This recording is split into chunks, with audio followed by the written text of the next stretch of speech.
It is Tuesday, the 13th of December at 7 o'clock, and the Parks Commission will come to order. Will you do the roll call for us, please, Mary? Yes. Chair David Downs. Here. Vice Chair Jason Branch. Here. Elizabeth Wyveen. Here. Georgianne Keyport. Here. Zach Sarasik. Here. Danielle Higheye. Here. Carly Sitch. Here. Michael Hauer. Here. Terry Schwerm. Here. Rhoda Hassan. Here. Thank you. It's nice everybody could make it this time. Good. Like it. Next thing on the agenda is to adopt the agenda. Is there any comments or suggestions, additions, or tabling that anyone would like to do with the agenda? Not on my end. We have a motion for acceptance of the agenda, approval of the agenda. I make a motion. Motion by Zach, second. I'll second. Mike seconds. All those in favor say aye. Aye. The agenda is adopted. This item is visitor presentations. Seeing none, we'll close that issue. And the next item is approval of the previous minutes. So it would be September 13th, our last meeting. Any comments or corrections or changes that need to be happened? Motion to approve the minutes of the last meeting? Oh, actually, I'm sorry, I actually have one question. Did we ever get an update on the regional master plan that Marty Walsh had presented at that meeting? I don't understand the question. Try it again. He came in and presented about the, isn't it The county. yeah, Yep, Yep. Southwest Regional yeah. Trail. And it sounded like, what was the, where is that at right now? So- I know that's been talked about since, and I apologize, I missed one meeting. Oh, that's fine. So from there, we then provided a letter of support to the city council, which they approved as part of a consent agenda, which then he was able to take back to the county commissioner. So I believe that's been done and approved. So the county commission then approved it? Yep, Okay, yep. awesome, thank you. Any other discussion? Motion to approve the minutes of the past meeting? I motion to approve the minutes. Danielle's motion, second. I'll second. Georgianne seconds. All those in favor? Aye. Aye. It is accepted or approved. Next item, receiving the council planning meeting minutes. And we got a slew of them, all the way through the 11th, November 11th, 7th. Can't get my mouth working today. Is there any comments on the council meeting minutes that you'd like to discuss or have clarification or anything on?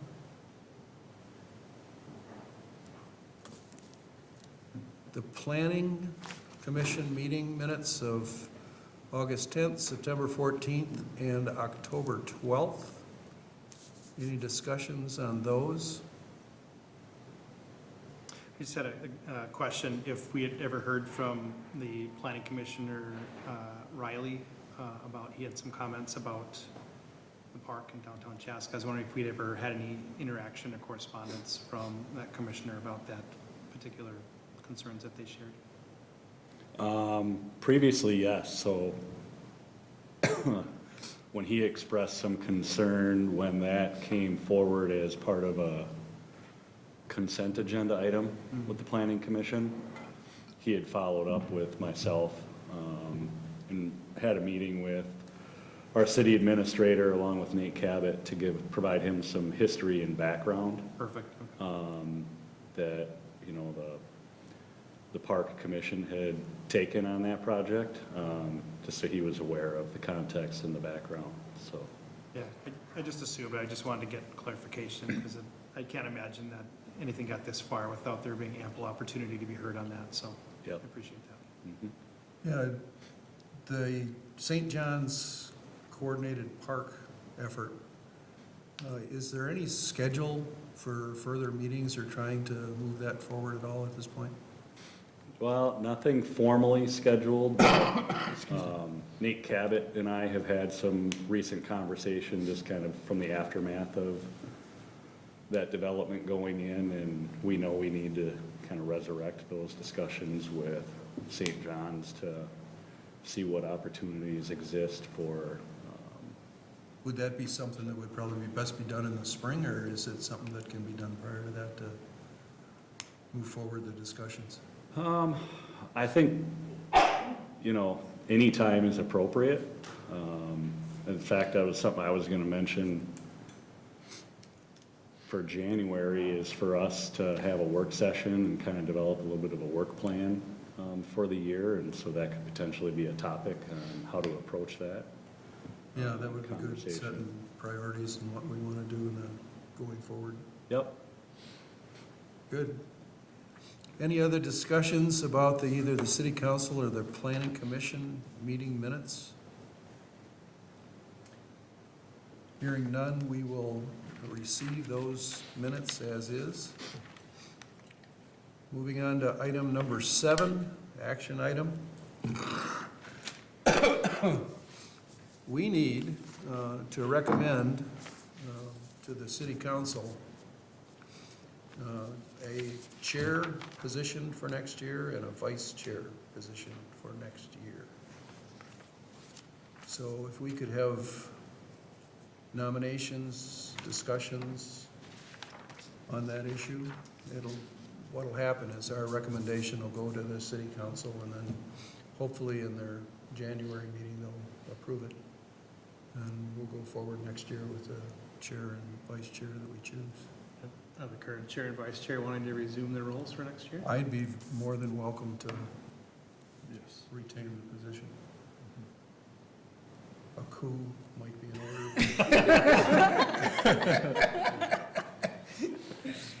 Does anybody have any objections to that idea, or Well, have we any need a- feedback on that? or?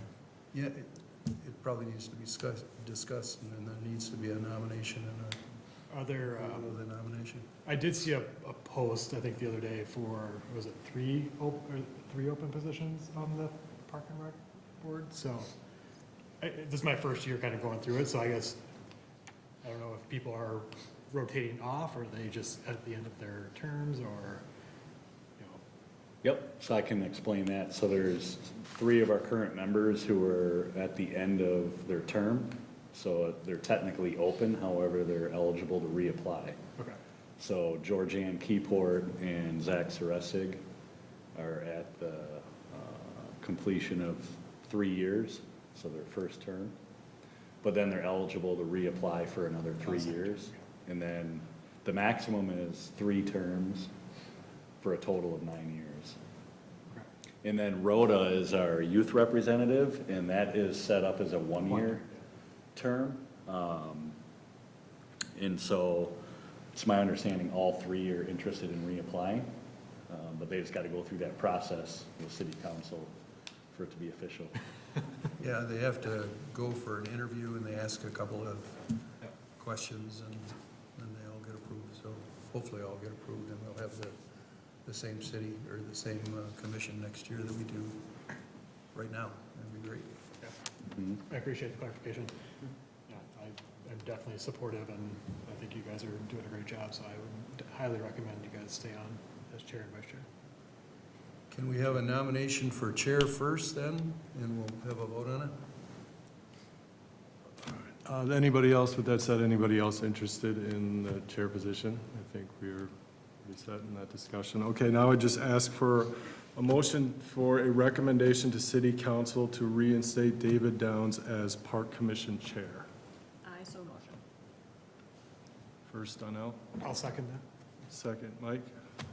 Any further discussion? Okay. Congratulations, David. Thank you, thank you. You stuck with me for one more year. One more. That's my 9th. Next is the nomination for vice chair. I would certainly nominate Jason to retain that position. Any discussion on that, or all those in favor? Motion.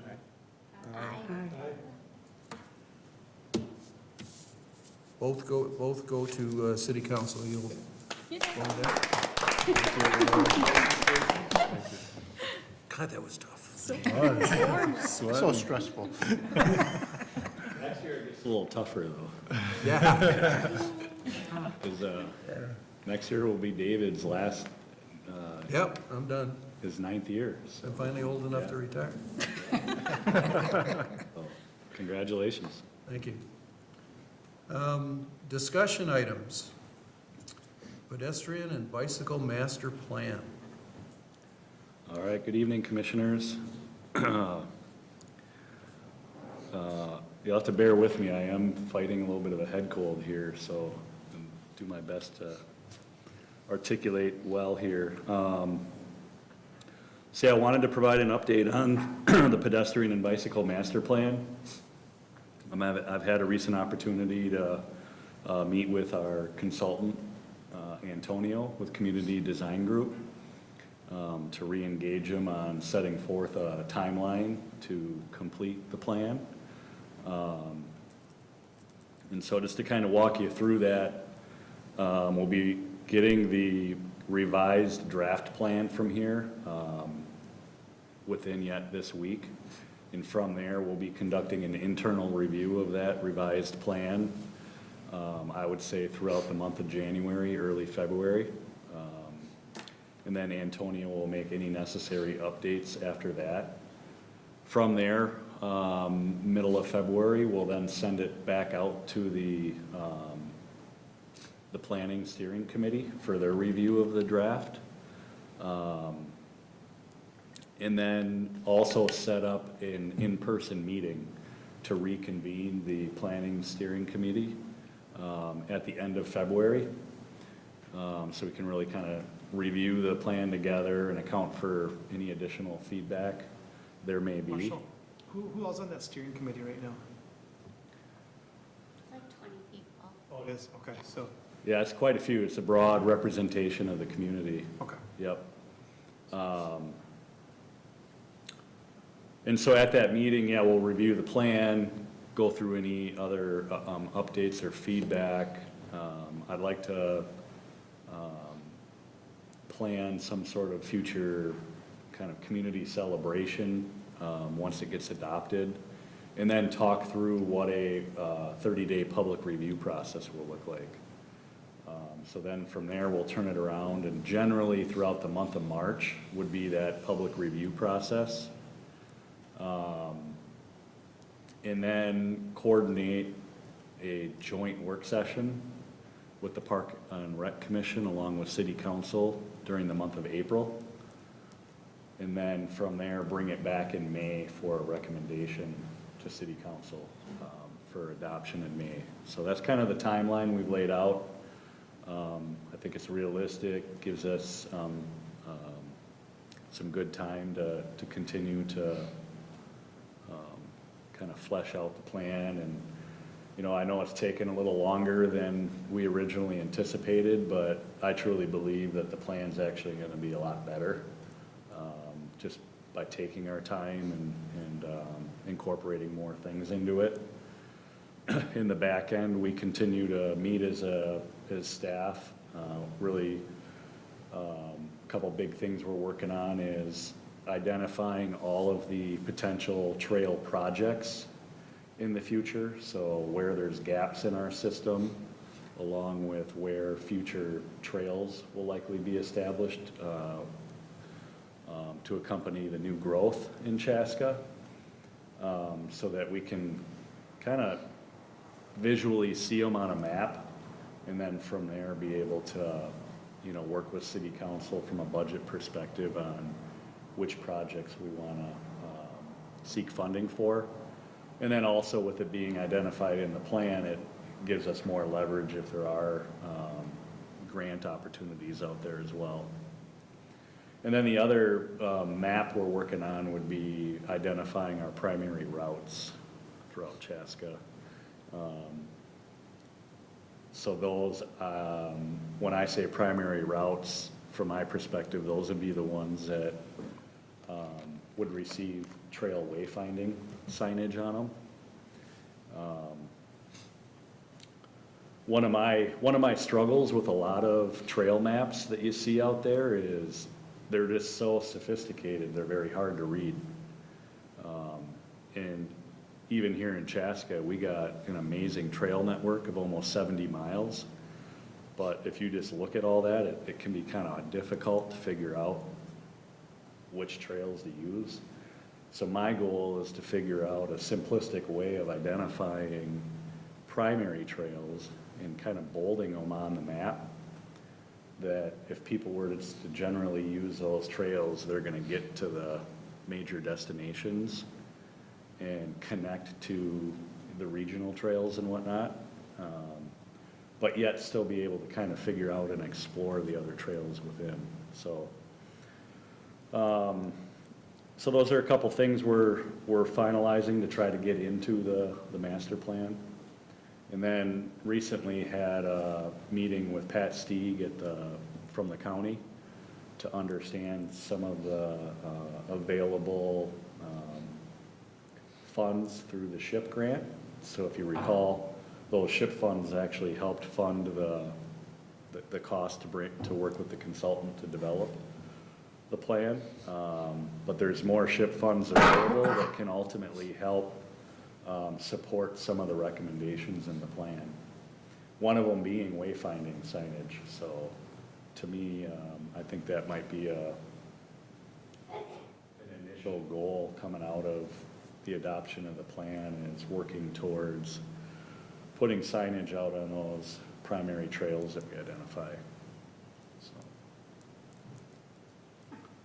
Sounds like progress. Yeah, yes, it's exciting. Any questions?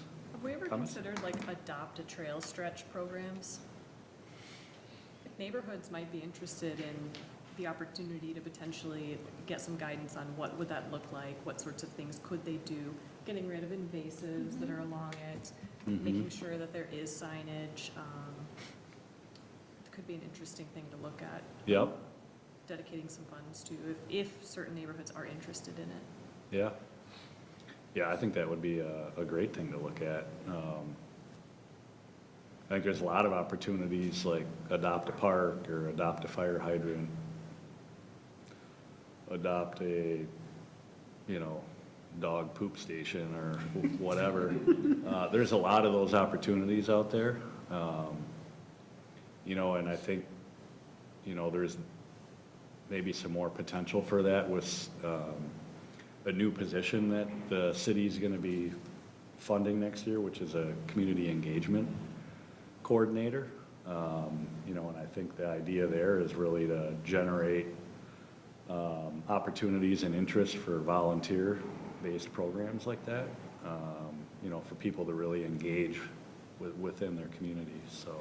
You're talking about somebody that would maintain that area of the trail like that? If a neighborhood could be given educational resources on what does maintaining the trail look like. So nobody's going to be signing up to pay extra to repave a trail stretch necessarily. Yeah. But if there was good education about how to keep it in good shape, how to make sure that like maybe your yard waste isn't going onto the trail so the city doesn't have as hard of a time maintaining it, keeping it clean, maybe even winter maintenance tips, but mostly I really think about like some of the invasives, how to even just get a hold of the city quickly if there's a tree that's fallen, so that you have quicker clearing of it. I don't know. Yeah. A little bit more love for the trails in your own neighborhood, a little bit of Yeah. pride. Yeah. Mhm. No, that's great. Any further discussion on the pedestrian bicycle master plan? We move on to the community center master plan. All right, so yeah, we're making a lot of great progress in this area too. Last week, was it last week? Yeah, see, I'm losing it. Yeah. Last week, Wednesday evening, we held our most recent meeting with the Citizen Task Force. So I'm actually gonna turn it over to Danelle, Zach, and Rhoda, who all serve as representatives from the Park and Rec Commission on that task force, to just provide some commentary on how you thought that meeting went and kind of where we're at with the overall plan. The meeting that we had last week was awesome. It was I feel like a big step forward for this project in terms of everything leading up to the meeting last week, at least from my perspective as a task force member, was really just a lot of talk. We're gonna talk about things we're gonna talk about, and we're gonna have meetings about meetings we're gonna have, and things like that, like a lot of process stuff. But now it feels like there's been several months really allocated by the consultants and the city and everybody involved to get a lot of feedback from the community to sort of understand, like, what are we gonna do with the community center? You know, what does the community really want us to do? And we really got to see some of that take form at this meeting last week, where some very specific, we looked at architectural drawings of the entire space, and some specific ideas were thrown up there on the board about, you know, this is what this particular area of the community center could look like, and the programming that could correspond to that. And here's what this particular entrance could look like. A lot of things were talked about in terms of making the building more efficient, in terms of the flow.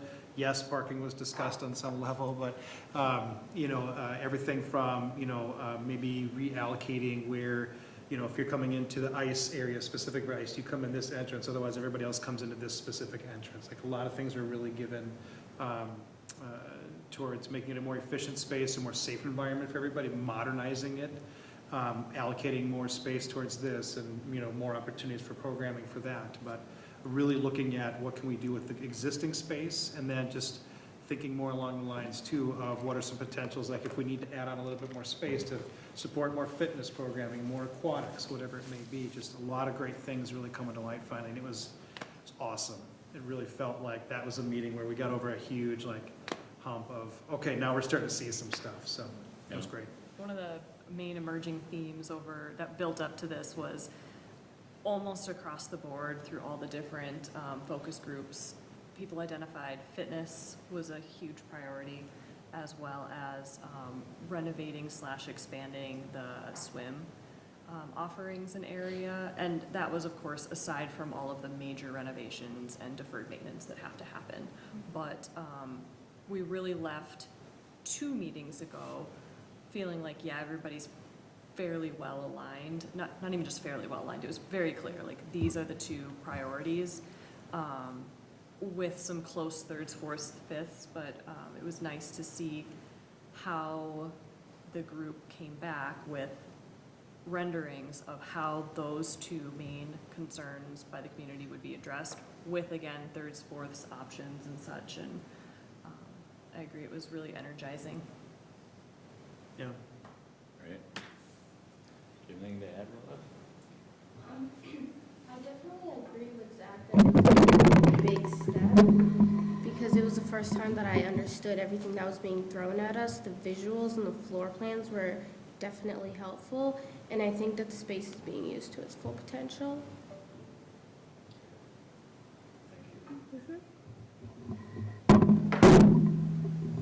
Any further update on the community center master plan? Well, I would just like to say I appreciate your feedback and comments. I agree with you. There, you know, this is the exciting part of the process where you start to actually see things. But I think it's really important to acknowledge the work that went into the process and all the discussions leading up to it. It does seem like it takes a while, but I think it sets the stage for doing things right. And so it was really nice to get that clarity at the previous meeting as to what are the priorities, you know, and taking all that information that we gathered from all that community engagement really helped kind of develop those key themes for us to be able to get to that point. And so it was kind of rewarding to see the overview of the plans and seeing the citizen task force kind of nodding in agreement, and I think quite a bit of excitement with what was being put in front of them. Because we, as the project management team, we've been thinking about that daily for months and talked about it several times, but yet it's like the first time the citizen task force has seen it. you know, and that can be challenging, you know, trying to just go through all the thought process that goes into that, but, yeah, so I'm glad to hear that it seems like we're moving in a good direction. From here, some of the next steps will be putting some thought into kind of what I would say would be the other half of the building. I think we focused the majority of last week on more of what you kind of refer to as the pay-to-play components of the building. So fitness, aquatics, the gym, ice arena, things like that. Because we really wanted to anchor what those could look like, and based on the feedback from the task force, to then help us inform what the opportunities are then with the rest of the building. So that'll be good to go back and have conversation on that. And then we got to go back and start putting some pricing estimates to these models. Like Zach said, you know, there's some concepts that really do a lot of work with renovation within the existing footprint of the building, and then there was some concepts with additions adding on to the building. So it'd be good to understand what the estimated costs are. And then also getting some 3D renderings of what these Yes. look like, you know, which I wholeheartedly agree. You know, it's kind of hard to visualize things on flat pieces of paper, so getting a little bit better sense of space and scope and all that will be good. So. May I, seeing the plans laid out in front of me really impressed upon me that we have a lot of space. I thought going into this process, it was like we were all going to take the stance of addition or bust. Let's go up like 212 did. But really seeing it laid out and thoughtfully explained how each space is used, I really was left this last time with the impression that the space is there. It certainly needs an overhaul and reconfiguration, but Chris, I can't think of his last name off the top of my head. Kostelic. Yep. He's done a fabulous job of really putting into perspective how poorly the building is currently laid out / used compared to what it really could be. And I guess that's just the parting thought I have after the last 3 meetings, is about how much space we do have.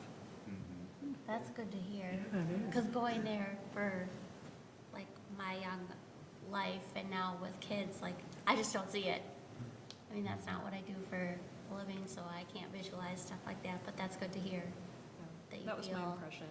The space is there, it just isn't being utilized correctly. And I do not speak for the whole group. I know that, especially even after this last meeting where we saw different versions of, maybe one includes an addition and others don't.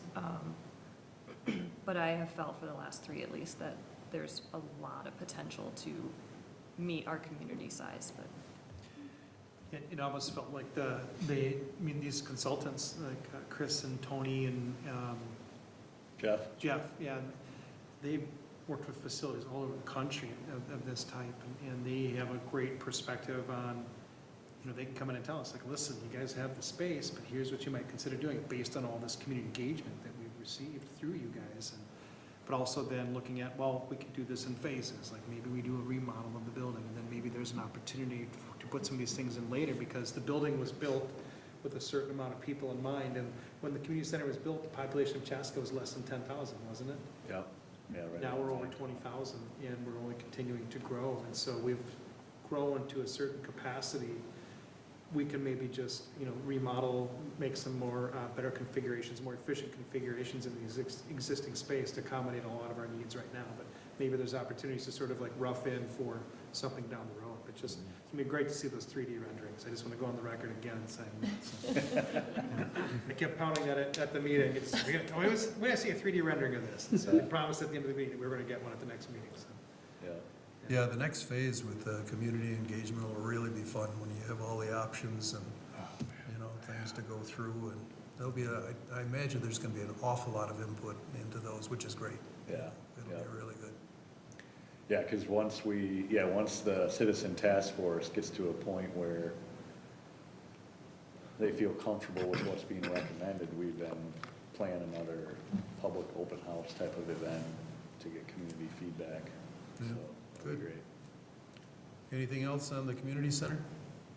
I have a question. In your November update, you mentioned that Maple Grove was having a referendum and was going to do some sort of taxing.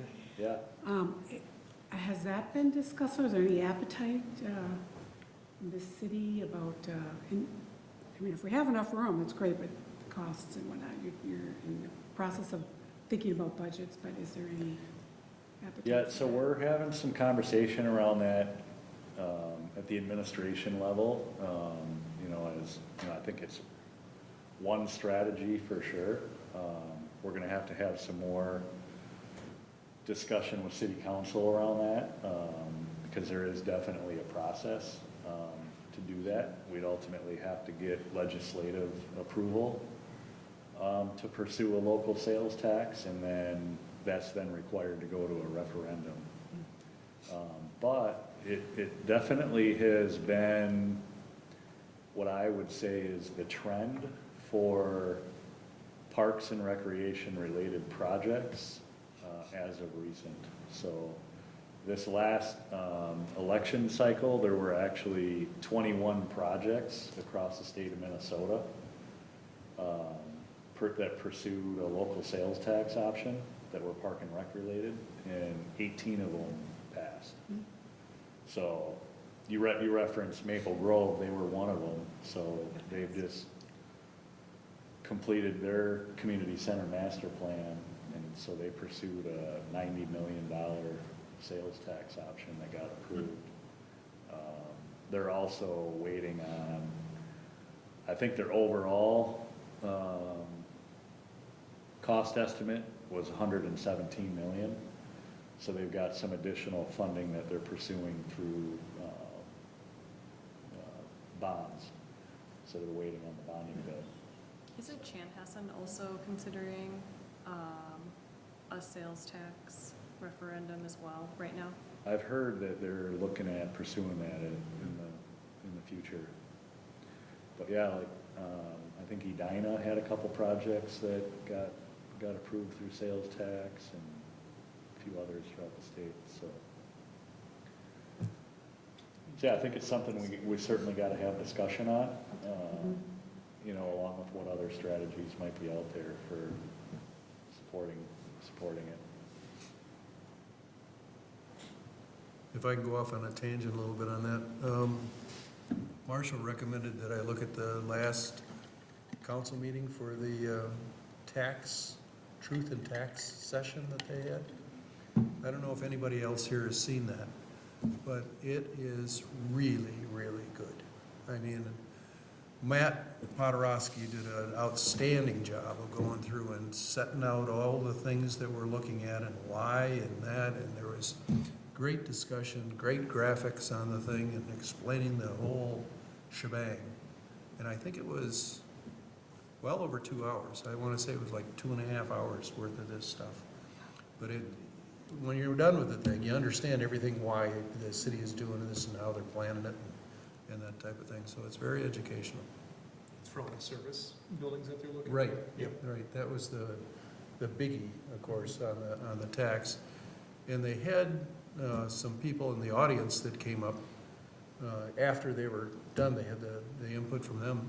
And there were far fewer people come up than I thought would be coming up. And I think there was, nobody likes to have their taxes go up, of course, but I think people really understood that it's needed. It's an investment. It's truly an investment in our future. And, we talk about raising a sales tax possibly for the community center. That on top of this tax increase that we're getting on the property taxes, that'll be a little bit bitter pill to swallow, and we're going to have to, if we did pursue that, we'd have to have something that would really be, impressive as why this is the way to go and what we're really going to do and what you're going to get out of it. It's going to be a long pull, I think, on this thing. sorry for the tangent. No, it's great. That's why you're gonna be the board chair again. Yeah, that's right. Let them ramble. Go ahead. Okay, now we're done with that one. We're going to park project updates. Yeah, so here I just wanted to highlight some of the park projects that our Public Works team's been working on throughout this past year. So as you know, the East Creek Canyon Playground reconstruction was one of the projects this year, so that did get completed. It was towards the end of October where they were able to get that new playground installed, so that neighborhood park has been completed. A lot of great progress has been made at the new Savannah Oaks park, and Terry can elaborate a little bit as well, because all that action's occurring out his back window. In your backyard. But the curbing has been put in for the containers where the playgrounds will go. The concrete pad where the shelter building will go has been poured. They've rough cut in all the trails and put in the rock. And generally it's just kind of cleaned up, so it's really taken shape.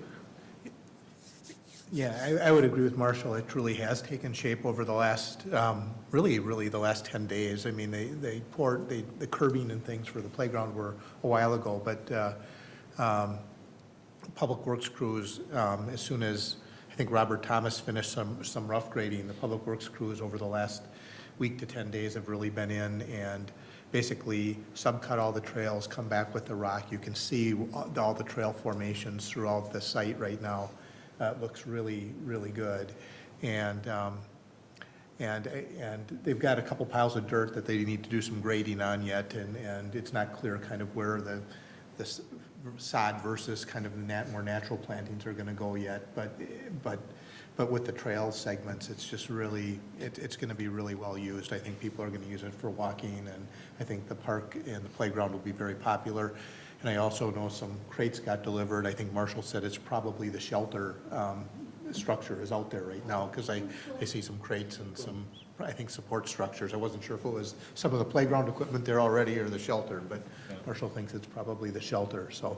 But the Public Works crews have been really busy. I mean, they had truckload after truckload of rock coming in, and they just And worked. that's bedrock that the paving will go over the top? Is that Yeah, typically it's called like a class 5 type rock that you use for road and trail surfaces, and I'm not sure if they use 4 inches or 6 inches, but they come back in, and you could just see the trail really clearly now, exactly where it's gonna be, and kind of, and you could see where they subcut. In some areas, I think they had to dig a little bit deeper because of some poor soils, because you can see them digging and things to try to create a better base for the trail in different places, particularly closer to some wetland edges and things. But it was last week, Thursday and Friday and Monday, it looked like they finished up, so just sort of in time before the rain today. Before the rain hit today, so. And the equipment will go in springtime, or?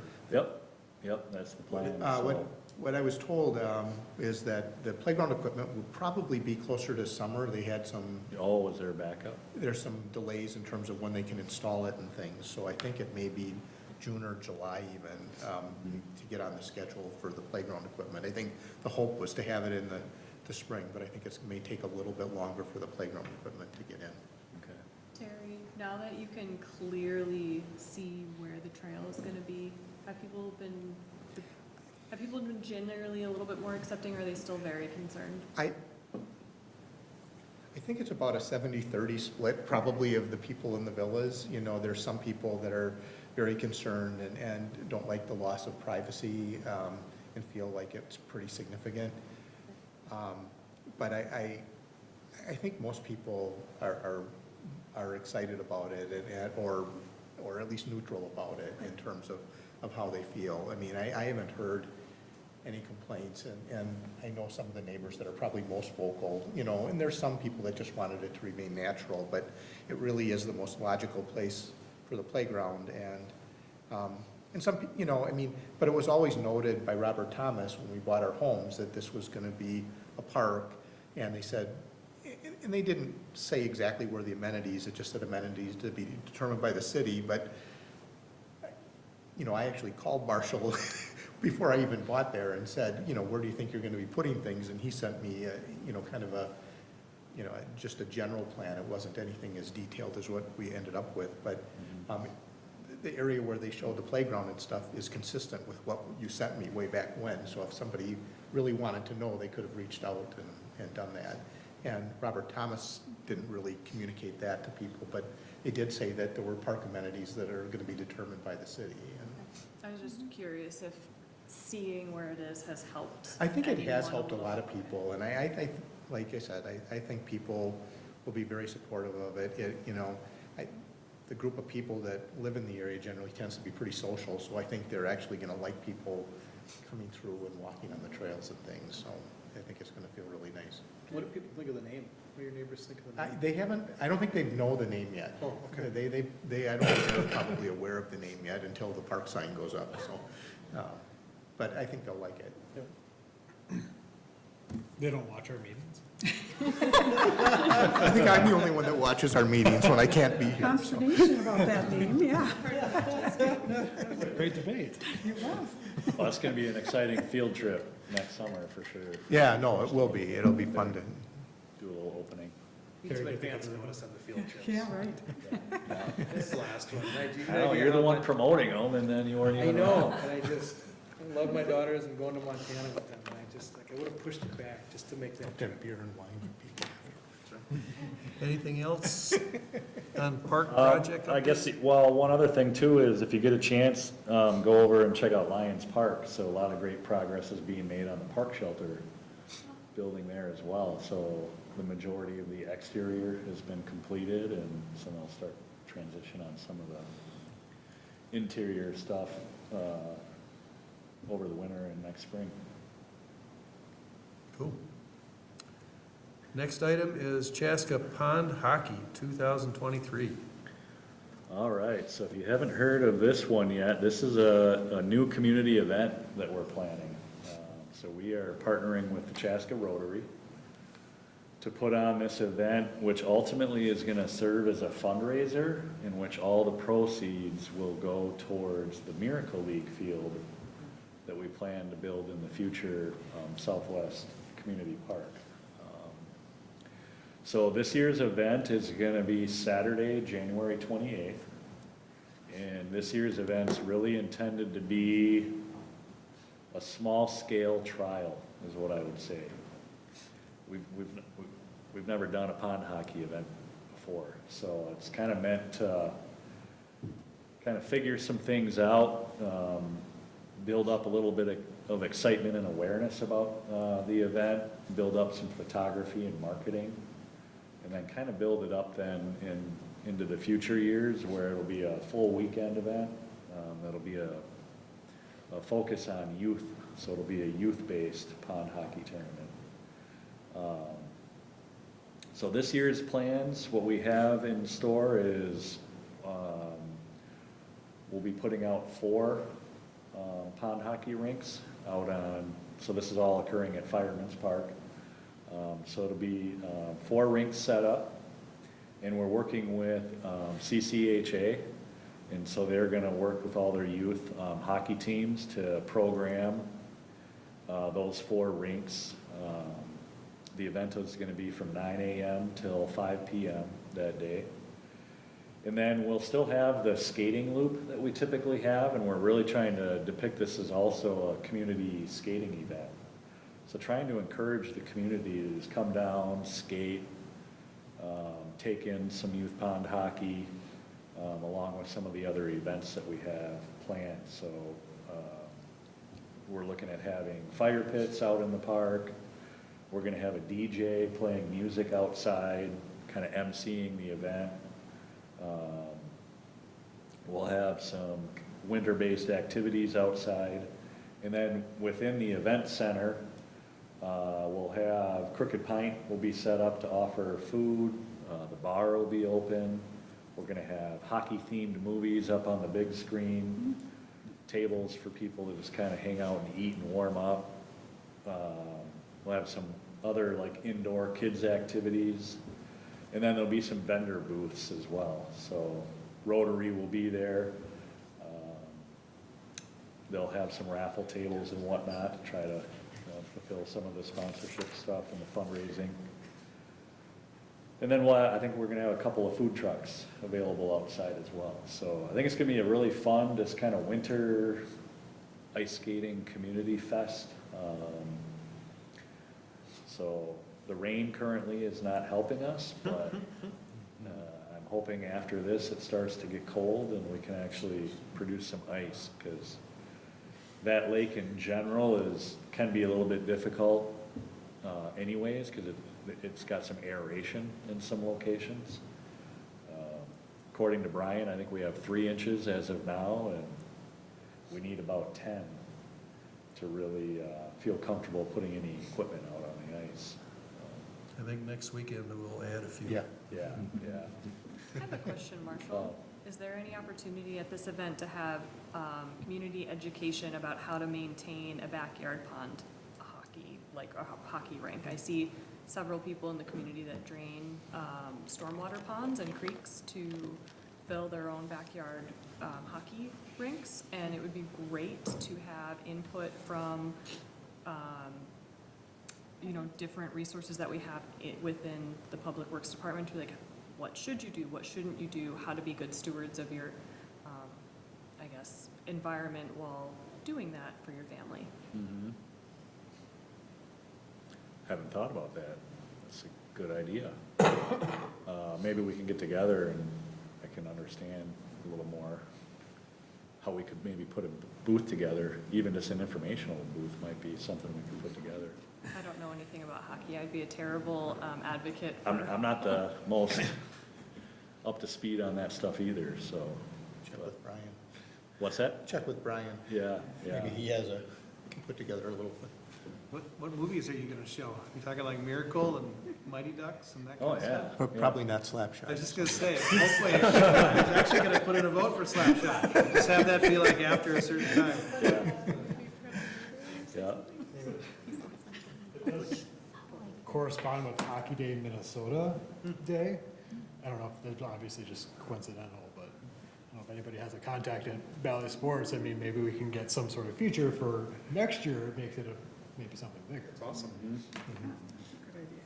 Yeah, this could, 4-on-4 pond hockey can be really exciting and fun and stuff, and it's like the 3-on-3 basketball tournaments. And I grew up in Michigan, and we used to have the Gus Macker tournament there with 3-on-3 hockey, and I lived by Oakland University, and the whole parking lot on one side of the campus was basketball hoops, and there was hundreds of teams out there playing and just having a blast. Every basketball junkie in the world was there, and I think this, with the kids on this, it could really be fun too and develop into something a lot of fun for the community. My understanding is the gentleman who was initiating this did this in Excelsior for years. Yep. So he has lots of Yes. experience and Oh, yeah, wow. what to do, what worked, what didn't work, and so it's great. He's a great resource. Yeah. Yep. Denny Loving is his name. So he's on Rotary, and so yeah, he's been a really good wealth of knowledge partnering on this event. So yeah, Rotary's kind of aspect of this event is really the sponsorship. So just through their networks, they're really gonna help obtain some sponsorship support and fundraising for the event. And then the Parks and Rec Department, we're kind of doing more of the planning and promotion of the event. And then I really see CCHA as kind of another partner just in terms of promoting the participation in the event, and especially even going forward, making it more of a weekend tournament where teams would ultimately register to be a part of the event, which is where we'll see a decent amount of revenue coming in. So getting CCHA involved and kind of expanding that opportunity throughout the metro for other youth hockey associations to play will be important. And if you're not familiar, we're kind of gonna try to mimic it off of, there's another event that occurs over in Roseville called the Bird Bash. That always occurs the Saturday after Thanksgiving.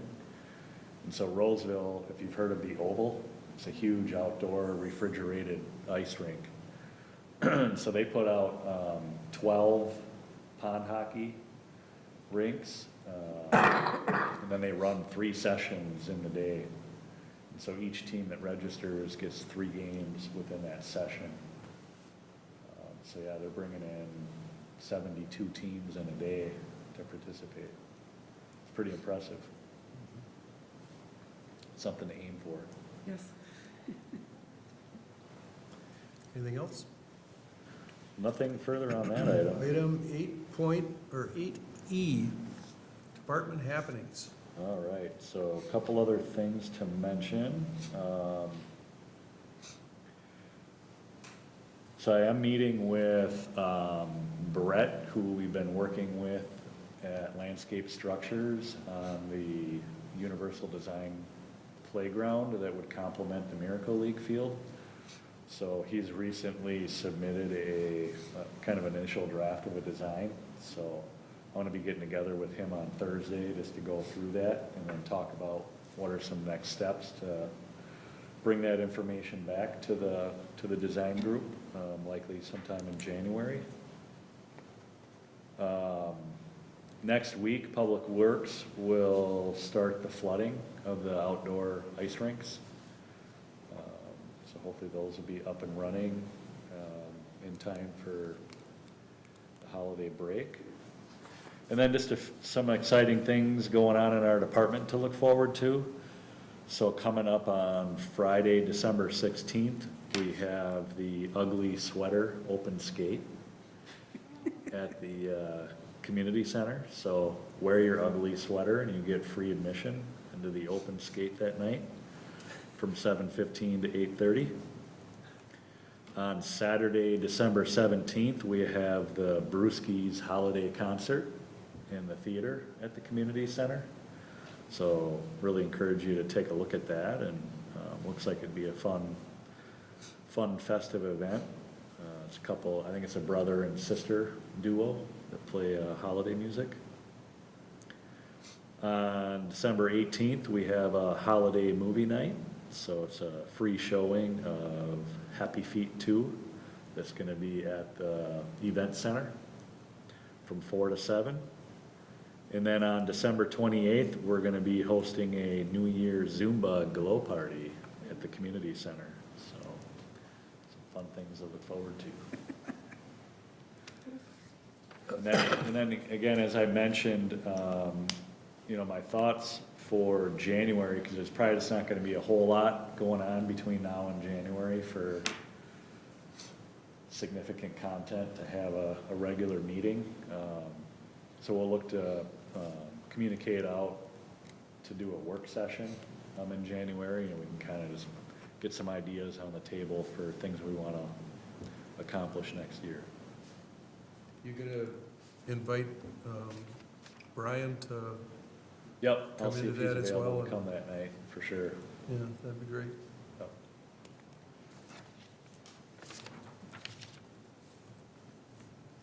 Anything all I else, have. Marshall? Marshall, anything else? Nope, that's it.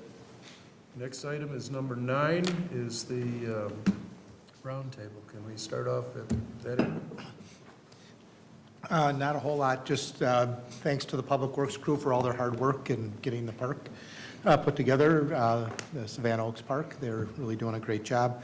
Also attended the Carver Arts Consortium art exhibition about a week, 10 days ago, I think it was, and Community Center was hopping that night. There was another major, I think, event going on in the theater, and so parking was at a premium, but it was still a nice event, and went to that as well, so. So back in, was it October, Marshall? Yeah. So back in October, I went to Conservation Minnesota is a nonprofit, and they hosted all of the Parks and Rec commissioners in the state of Minnesota, and I went to that, and it was a really great opportunity to, see what other park and rec people are doing, and different opportunities for parks that we can do. So the Trust for Public Land spoke, and they were speaking about how they can help with like referendums, and so that was like I was like, oh, that's awesome. And then Bemidji spoke about that they had this really cool, oddly named, I think it was like Birds, Bees, and Butterflies program about like trying to promote pollinator plantings and gardens and things like that, pretty much volunteer run. And so that was really cool and interesting. And then I think I'm missing one big thing. Green City. Oh yeah, I just so happened to sit next to the person in charge of the Green Cities.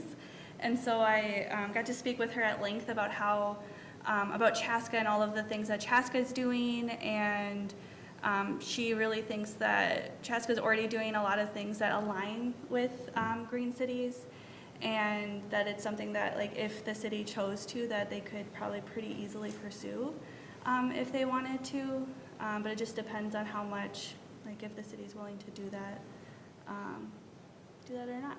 So it's a designation that you seek as a Yep, city? so the designation, basically, you usually typically see the signs like when you first go into the cities, and they have about 148 cities and tribal communities involved in the program, and it basically just is helping on like sustainability. So when you're putting up new buildings, how are you doing it in a sustainable manner? Chaska already kind of does that. Protecting natural resources is another part of it. Having a pedestrian master plan is also part of it.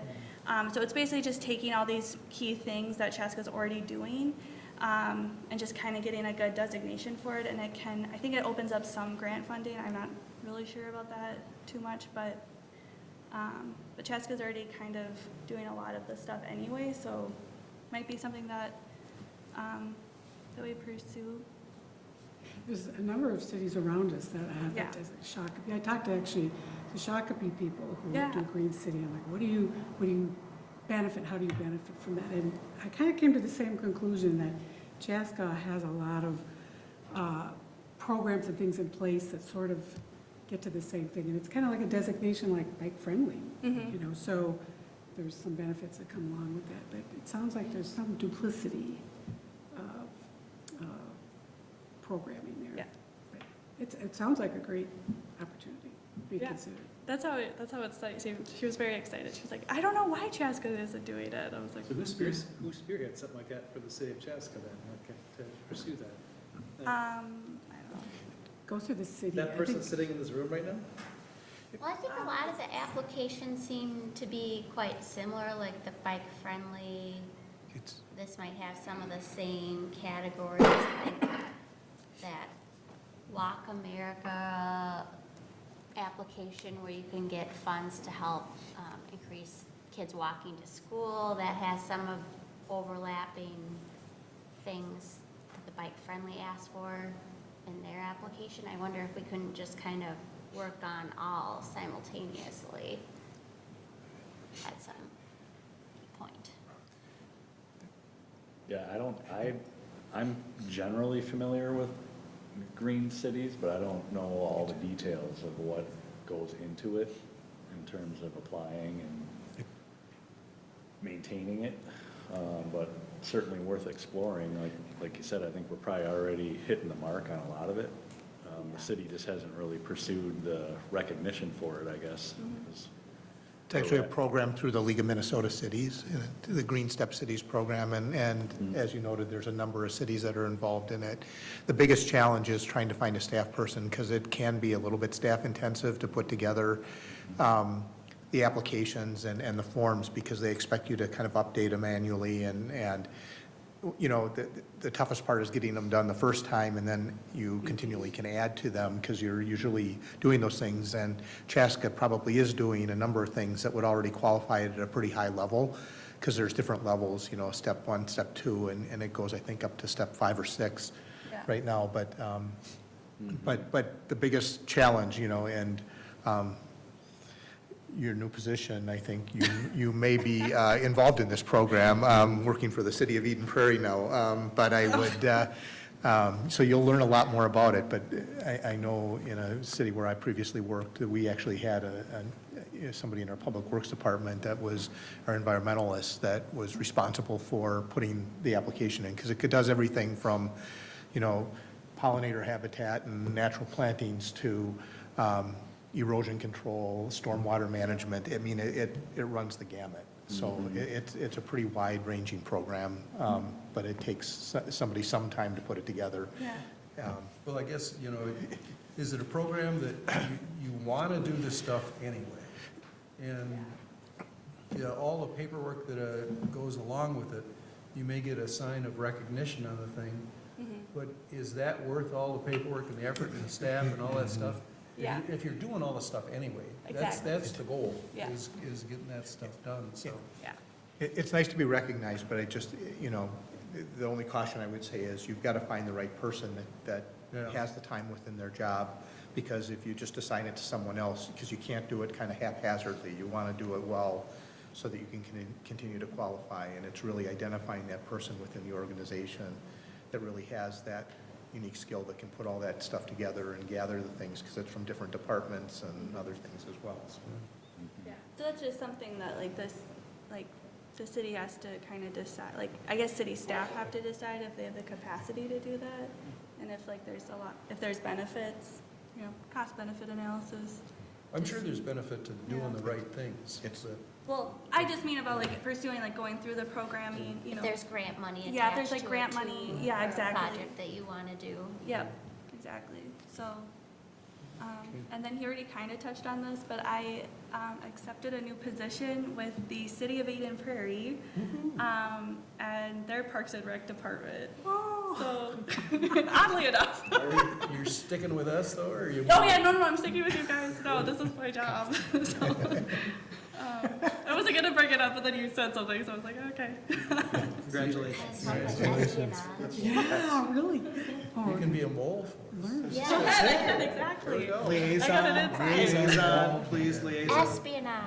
Exactly. So I'm gonna learn how Parks and Rec departments work very intimately now. That's awesome. Congratulations. There's other ways to keep Marshall in check. Love it. I'm sure everybody has seen, 61 got torn up and redone, and we've got that tunnel going in, and I know it's gonna be a really rough ride for 2023, but I am so excited to see the 41 and 61 plans started and underway. And again, I continue to see very negative things online, as you will, so I just wanna say I'm excited about it, and the walkability and hopeful improved bikeability of our downtown space is going to be well worth it, so I'm excited. Quick item on that note, working with Nate Cabot, he's taken the lead, but there's an opportunity to pursue a grant through MnDOT for open streets or demonstration projects, and so we are submitting a grant to try to put on an open street event that would sort of be the grand opening of downtown 41, because it's pretty rare you can just close down a state highway. But it would really be a way to kind of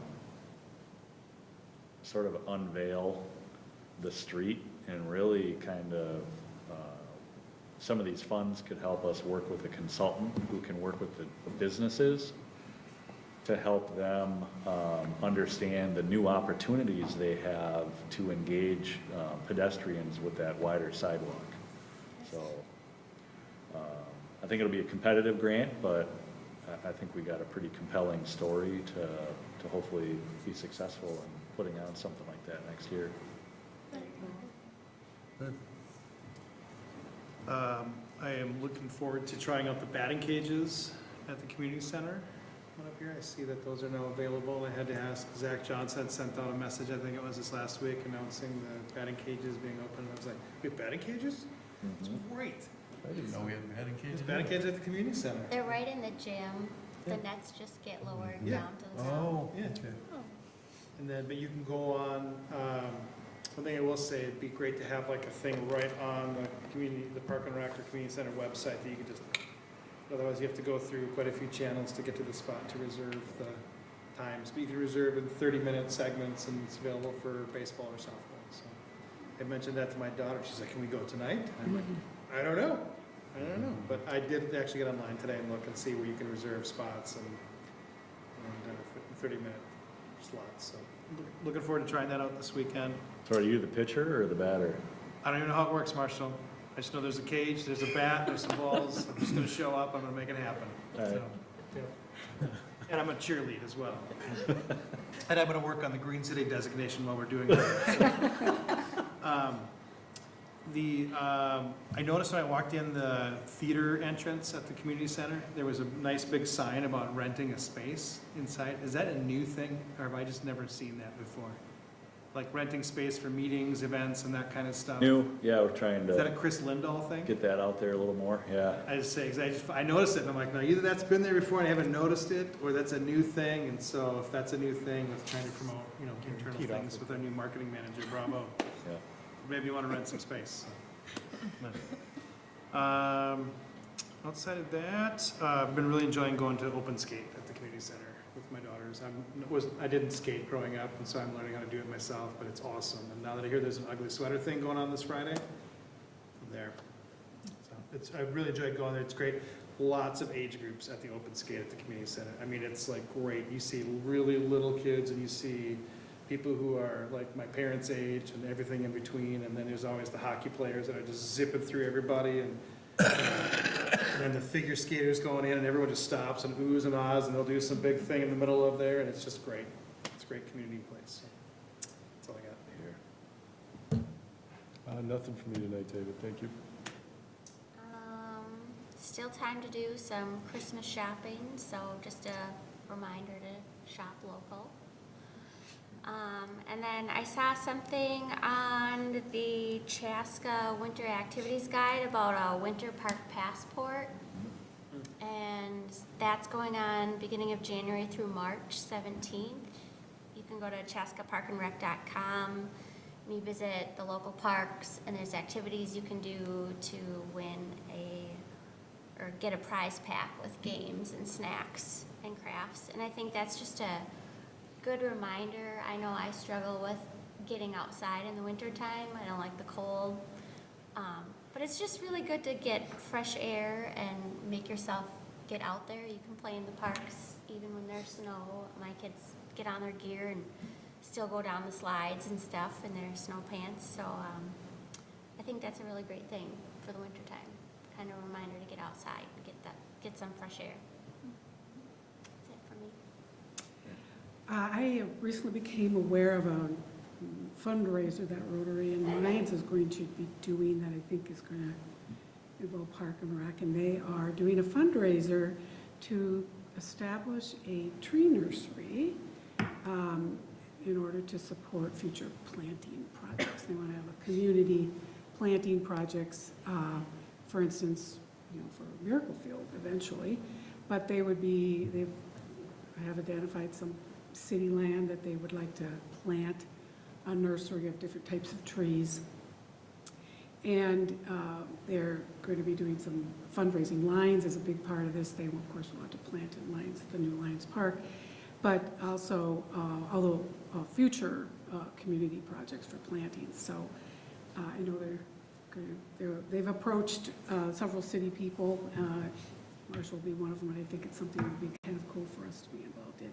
Might include basically tree selection and how to maintain it. So maintaining a nursery is something new, and this is something that we can all at some point be a part of. So it'll be kind of fun. I did go down to the tree lighting, which was just beautiful down there. It was well attended, but what was different this year was instead of having the after tree lighting, the cookies and the hot chocolate inside the event center. It was outside this year, and I understand that Park and Rec had set that up.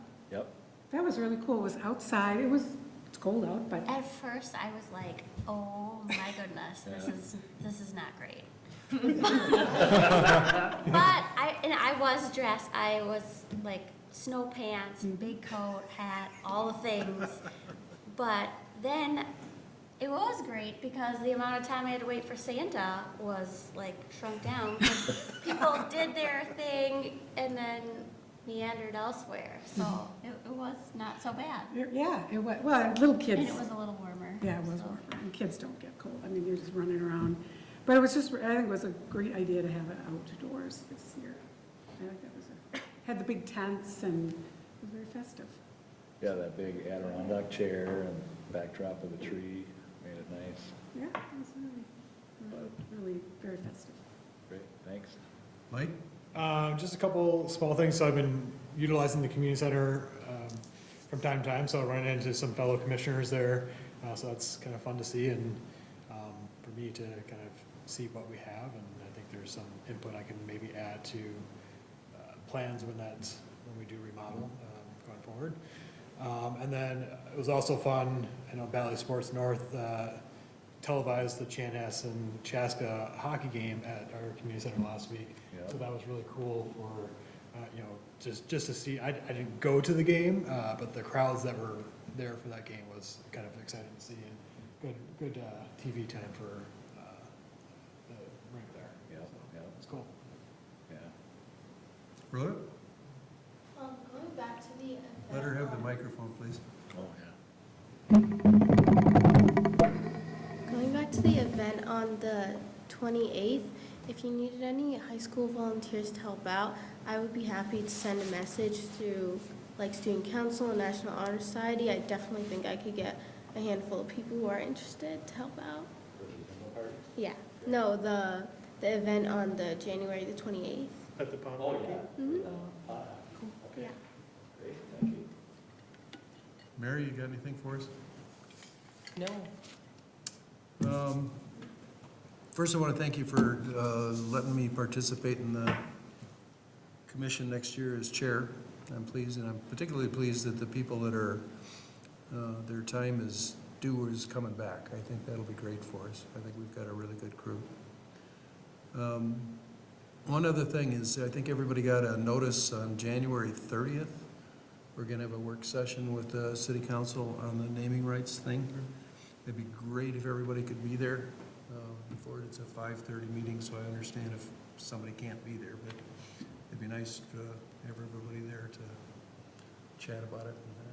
So it ought to be a good meeting. I mean, we've got lots of different views and, on the thing, and I don't think there'll be a decision made there, but at least we'll have some direction, and hopefully the direction will be for us to come back and submit a recommendation to city council for them to act on. That's all I got. Anything else before we close? We have a motion to adjourn. Motion to adjourn. Motion, second? Georgianne, second. All those in favor? Aye. Bye. It is now 8:13, and the commission is adjourned.